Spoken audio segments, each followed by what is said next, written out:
Marhaba, and welcome to the Matrix Green Pill, where real people connect.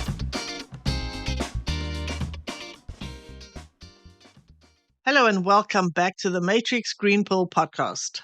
I'm Hilmarie Hutchison, and today I am so excited to introduce Aziz Musa, founder and CEO of Cush Digital. From surviving a war to becoming the UK's youngest public company CEO, Aziz has had an extraordinary journey. His business endeavors have reached across continents, leaving a profound mark on the digital landscape within emerging markets. Fueled by a dedication to fostering resilience in the business realm and a skill for guiding through challenging circumstances, he truly personifies the essence of a transformative leader. Aziz, welcome and thank you so much for joining me today. It's my pleasure. Welcome. Thanks very much, Hilmarie. How are you? I'm great, thank you. I'm so happy to have you on the podcast today. Before we get into the meat of it, could you start off by telling our listeners about yourself, your background? I was born in the UK. I spent most of my first 20-odd years in a small, sleepy village in Lancashire in the north of England. And my background is business. That's all I studied. I had my first business when I was 11 years old, nearly got me expelled from school, but it wasn't anything illegal. I was just selling sweets, but the school didn't like it. You know, the businesses that were thriving were all digital businesses, so I found myself in the digital world. So in the UK, I worked at lastminute.com. In Scandinavia, that was called Restfeber, for various companies like moonpig.com and Photobox and other companies. And I spent a lot of my time in business traveling. I lived in Dubai before Dubai became Dubai, 2003, 2004. Went through that kind of journey and became the CEO of a publicly listed company in the UK called Blackbird PLC. From there, I moved to Sudan in Africa to start a social enterprise. So in like a 30-second nutshell, that's kind of my career. Fantastic. So growing up in the UK, what was the dream for you? To play for Liverpool Football Club like every normal human being in the UK. That was, of course, my dream. But I just didn't happen to be any good at football, as it happens. If I'm really honest, when I was younger, I loved businesses. I loved seeing how businesses were created and evolved from a young age. You know, we were always taught that if you want to stand on your own 2 feet, get a job. My dad would always give us an allowance, but that allowance was basically the same as any income that we made. So if we went and worked, for example, I worked at a Chinese restaurant and I made 30 British pounds, reasonable amount of money for a 15-year-old kid or a 14-year-old kid at the time. My dad would also give me 30 pounds. So he'd like double any income that we made. He was a doctor in the NHS, and that was always part of growing up, you know, how we viewed the world. And I loved it. I used to do really random things. I think for a child, they're really random. I used to connect local businesses and say, if you do some like cross-promotional advertising, then you'll both benefit. I did that with the Chinese restaurant. I did it with various little businesses in our town. So I'd always wanted to be in business. I'd always wanted to be a businessman, much to my father and my uncle's dismay, because they're all professors and doctors. I never had an inkling toward that. I really enjoyed the cut and thrust of business. And I think that was the dream. And so to a very large extent, I'm kind of living what I always wanted to do.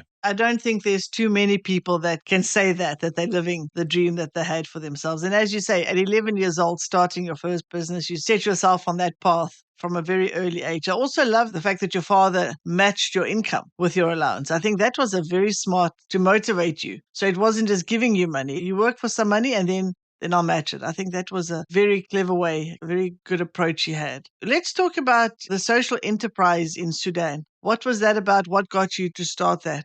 I left the UK in 2017 and I'd been the CEO of a public company for some time. I really felt entirely unfulfilled. I really felt like I wasn't doing anything of value in the world. I'm a person of religion. I believe in God. I believe in like the afterlife. And I kind of felt like, okay, so if I died today, what did I leave behind? And I didn't really feel like I'd done anything of any magnitude, of any value to the world and to the people around it. And so my wife and I sat down and we said, okay, if I'm going to leave this company, I'm not going to go to another job. I'm not going to go to another company. What should we do? And we're originally from the Sudan in Africa. We decided, okay, let's go there. You know, they don't have any digital economy. Let's see if we can help build a digital economy. The plan was to go there to start a social enterprise called Sudan Digital and really to train youth in digital marketing. I had no ambition for growth or clients or any of those things. That really wasn't the objective. There was a huge appetite, this kind of knowledge. And so we were training and then creating over the years, like really exceptional digital marketers. And through the process of creating those great digital marketers, we started getting clients. not in Sudan, outside of Sudan, mostly in Saudi and in the UAE. And as the clients grew, we grew. And suddenly, a few years later, we found ourselves as the biggest digital marketing agency in the region, with like clients in Japan and in Australia and in the US and everywhere else. And that was absolutely not the plan. The plan was 100% to build digital capabilities within Sudan. And through that process, been fortunate enough to train more than 4,000 people in the fundamentals of digital marketing. Hundreds of startups were created. And I really feel like what we did was good work. And what I learned probably in business through that process is that the desired outcome will generally come if you do the right thing. That's really how I've lived my life since. You just do the right thing, and then the right thing will happen, will come as a result of that. It was a great journey, and we're still on that journey. It's something we've loved doing, and we keep doing it. What a remarkable accomplishment. As you say, doing the right thing and also providing something of real value. There was obviously a need, there was a gap that you were able to fill that led to the success that you had. What were some of the challenges, though, that you faced trying to set up or working in East Africa? Lots of things that you can't even really imagine. Coming from the Western world, I just talk about infrastructural things. Randomly, the internet would cut, or the electricity would cut, or the water would cut. Roads were difficult. If it rains in the rainy season and then employees can't make it to the office because the roads are closed. I mean, lots of just infrastructural things. They were all things that you can kind of plan for and mitigate to some extent. So pretty early, we weren't going to have a digital marketing agency unless we had stable internet. And so we had like 5 different providers of internet to tide us over to make sure that if there were any outages, we always had backups. When it comes to electricity, we installed solar panels, and that got us through any electricity challenges. So all of those things were mitigatable, if you like. We could find solutions to them. The things that I think were the most surprising and the most challenging were the cultural differences. We focused on hiring exclusively Sudanese graduates. Something north of 60% of graduates in Sudan don't find work in the first 2 years of graduation. So we wanted to try and help solve that problem at the same time. And what we found is just sort of cultural differences that I'd never come across before. For example, would be normal for a father to come with his daughter to an interview and insist on sitting in on the interview.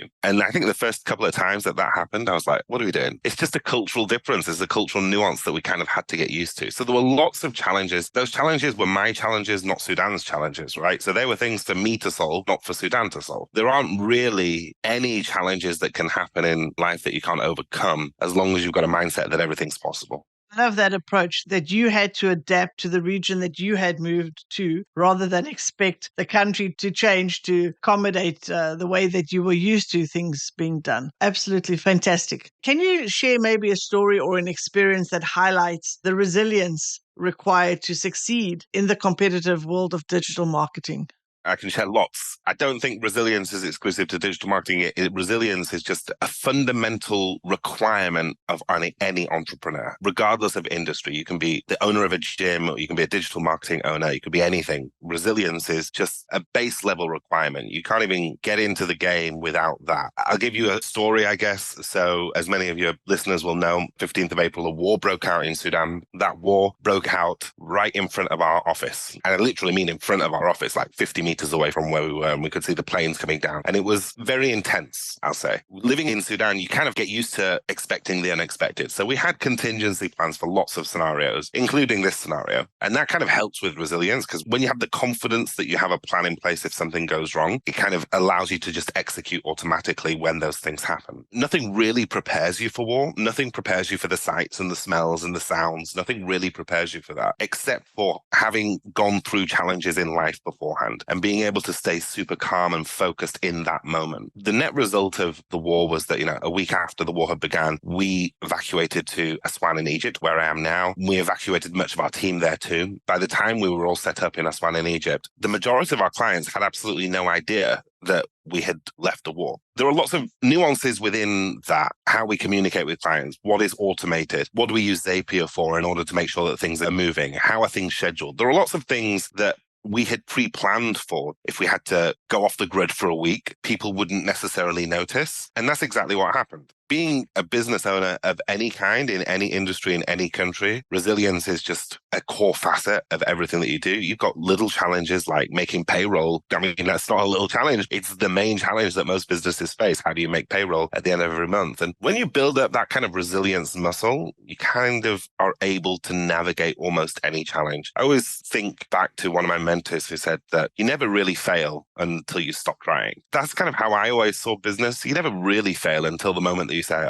enough's enough. Because when you say enough's enough, then really you've given up. And if you've given up, then you've failed. But for as long as you can stay calm and just do the next thing and the next thing and the next thing, and you can keep going and survive through any challenge, then A, you're building your resistance muscles, and B, you're continuing to build resistance within your organization. What an experience to face a war so close to you. I love that you also mentioned that you had a plan in place to deal with issues before they arise so that it makes it easier to navigate the challenges and to navigate emergencies like this. How long did it take you to make that transition from moving from Sudan, your whole operation, over to Egypt? 7 days. So from the day the war started until we were set up in Aswan was 7 days. 5 of those days were traveling. By the time we got to Aswan, listen, we're digital marketers. All we really need are our laptops and the decent internet connection. And everything is in the cloud. But that was by design. By design, we knew that these things could happen in Sudan. It didn't necessarily have to be a war. Before that, there was a coup, there were protests.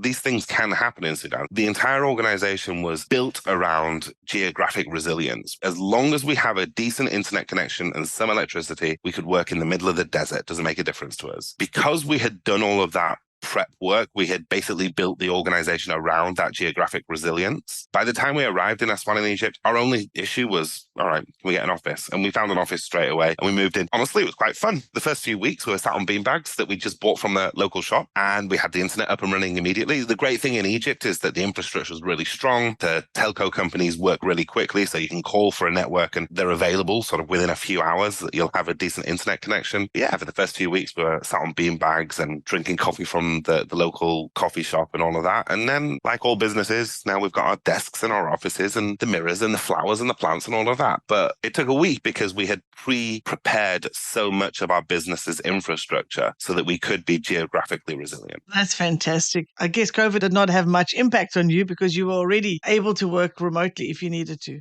COVID was, sadly to say, the best thing that happened to our business. When COVID occurred, the world realized how digital marketing is literally transformative, and companies that had never even considered digital marketing were forced to consider digital marketing. We got more inbound business during COVID than at any other time in our history, or since, frankly. COVID was great for us. In Sudan, the lockdowns weren't as severe as other parts of the world. It was only actually a few weeks of lockdown. Then everyone just came back and lived their life. I mean, COVID was about perspective. One of my brothers lived in the UK. COVID was a massive disaster for them. In Sudan, COVID was a cold. Ultimately, disasters were happening every day. We went 6 months without any petrol available for cars. COVID was just a thing that happened, and it wasn't big of a deal compared to all of the other things. From a perspective standpoint, it was easier to deal with, I think, in Sudan. Your point of view that you said it's a perspective. So it didn't have the same impact on everybody. It all depended on where you were at the time. Again, because you had set up your business in Sudan, in fact, was a good thing for your business, if we can look at it from that side of things. Let's change direction and talk about digital marketing. How do you stay ahead of the curve in an industry that is constantly evolving? And what advice would you give to aspiring digital marketers? What advice would I give to aspiring digital marketers?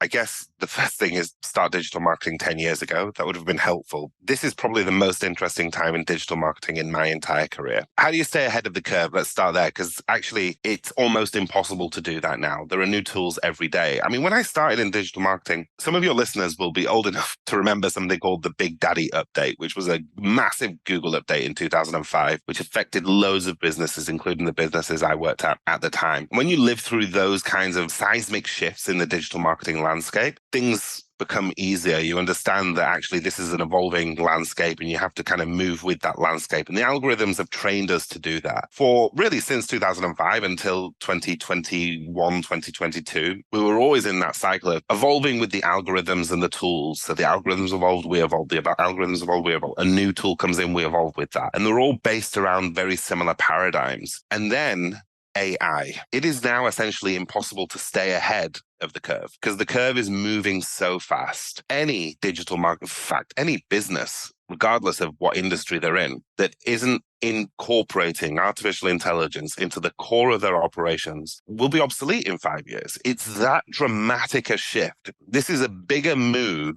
in terms of impact to humanity than electricity. That's how seismic a shift that we're talking about. We're on the cutting edge of what AI will do, right? Digital marketers are always on the cutting edge of all new technologies typically. So we're the first to see the impact. We adopted AI very, very early. Late 2021 is when we integrated our first AI tools. Now we have a whole suite of AI tools and they change every day. Every week we've got new tools that we're testing. Staying ahead of that curve is a real challenge. You have to build that capability into the organization. And actually that's what we do. So we have 3 people in our company whose, I wouldn't say it's their full-time job because it's not. They are responsible for testing new tech. Whenever a new tool comes out, we share it into a single group. One of them nominates, then they do an analysis, they test it, they buy it if they need to buy it, if it's behind a paywall. They test it, then they share the results and we decide, okay, do we adopt this? Do we not adopt this? Or do we wait to see how it evolves? Honestly, that's the most effective way that we found to stay ahead of the tools and the technology. But our industry has a very limited lifespan. Within 8 to 10 years,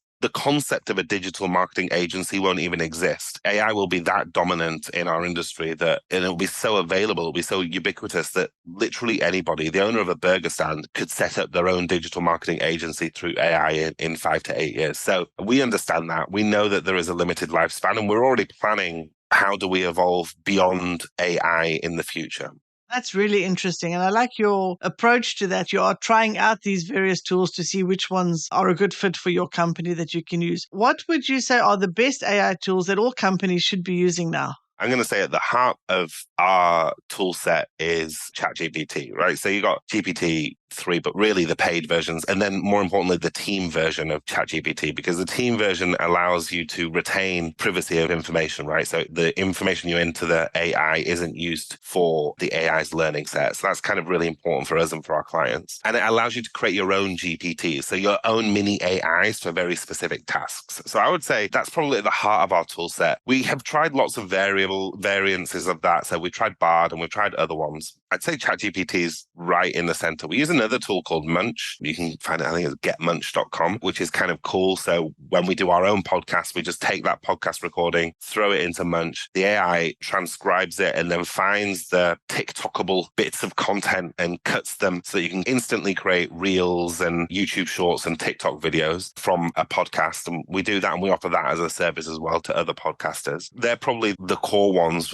I don't know, we use maybe 12 at the moment that are embedded in our daily operations, 12 different AI tools, and it changes so often. Munch is only 3 weeks into the company, and already there are 2 potential alternatives that the guys are investigating at the moment. It's difficult to say which are the most important. I would say that ChatGPT is the most important at the moment, just because it's so embedded in everything that we do. The market moves so fast. As soon as you've got one thing going, the next thing is already there, being introduced into the market. So interesting that you're already recognizing that with the way the landscape is evolving, that you're going to have to also adapt your business. You're able to give us a little idea of which way you're going, or is this all still secret? Oh, I can absolutely. I'll tell you which way we're going, because most people don't believe me when I tell them that this is how I believe the world will evolve, the marketing world. I'm almost certain that it will. And it will evolve into your industry, into public relations, into face-to-face engagement, into events. As marketers, as digital marketers in particular, we are great overusing technology. That's like our thing. Do you remember the very first email account that you had?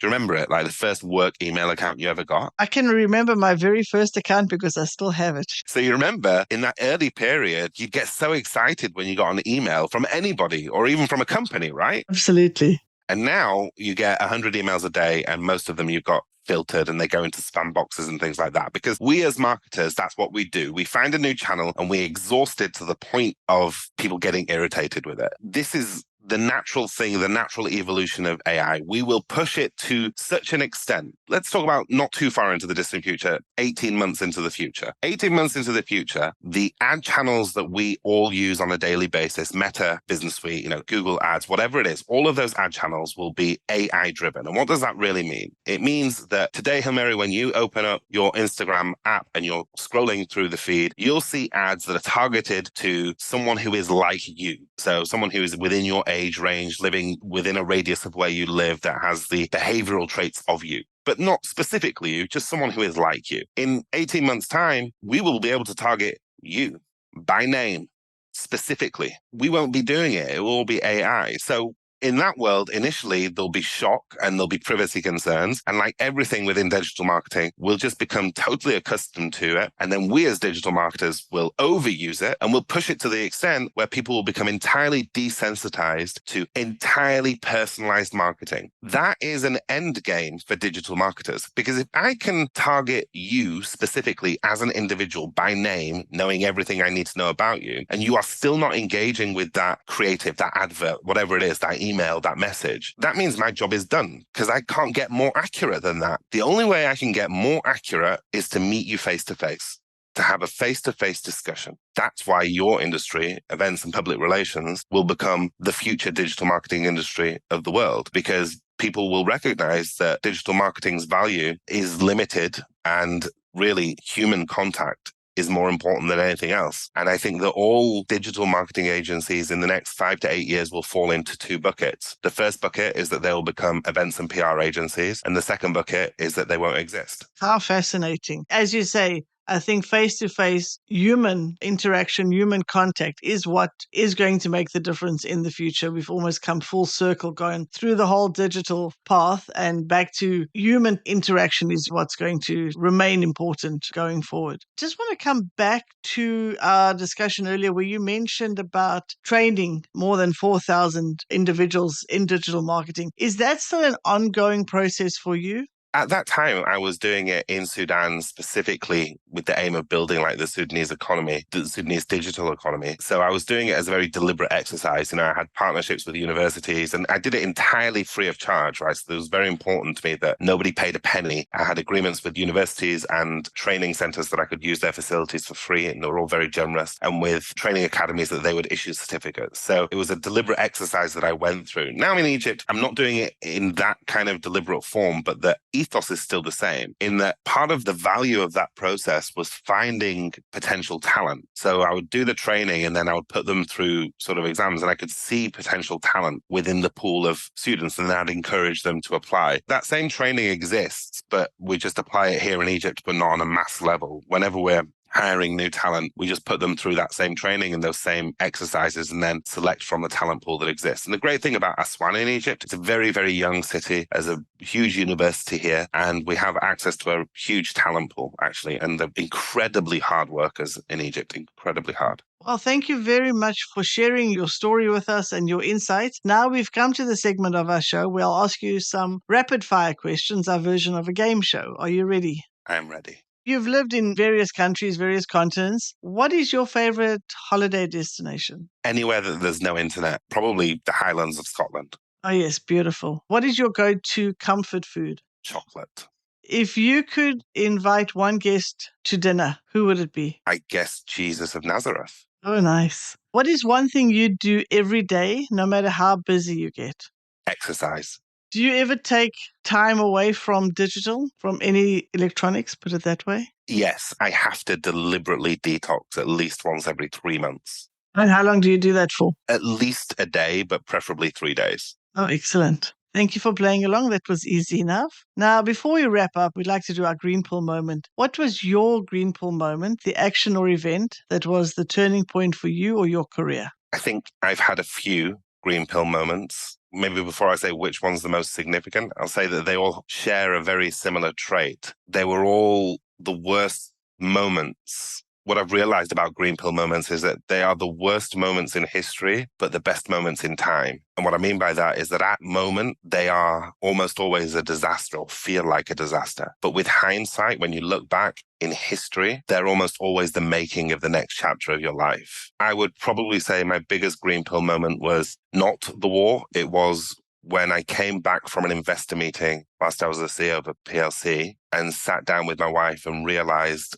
that what I was doing added no value to the world. And it was quite an epiphanic moment where I thought I was important because the societal structures I lived in gave me importance, gave me authority through structure. I actually wasn't doing anything of value to the world. That changed my entire direction in life. Fantastic. Thank you for sharing that story with us, because I know that you mentioned earlier that realization, that moment in time is what then set you on the path to move to Sudan and create an impact on the world in a way that had more meaning in training people and then growing a business in the way that you have. Certainly a fantastic journey. Congratulations on all the success that you have had. We appreciate that you are here today telling us or having shared the story with us today. Before we say goodbye, could you please tell our audience where they can find and follow you? And we'll also put this in the show notes. I am easiest to find on LinkedIn because that's the only channel that I actually engage in. On the other channels, I just consume. So LinkedIn, just search Aziz Musa, AZIZMUSA. And then obviously on our website, so that's Cush Digital, CUSH.digital. Thank you for that. And I wish you all the very best and Cush Digital all the very best. And I will certainly be following your journey as well. Thank you very much. It's been a really great and enjoyable interview. Thank you, Hail-Mary. If you enjoy our conversations, please like and subscribe. See you next Wednesday.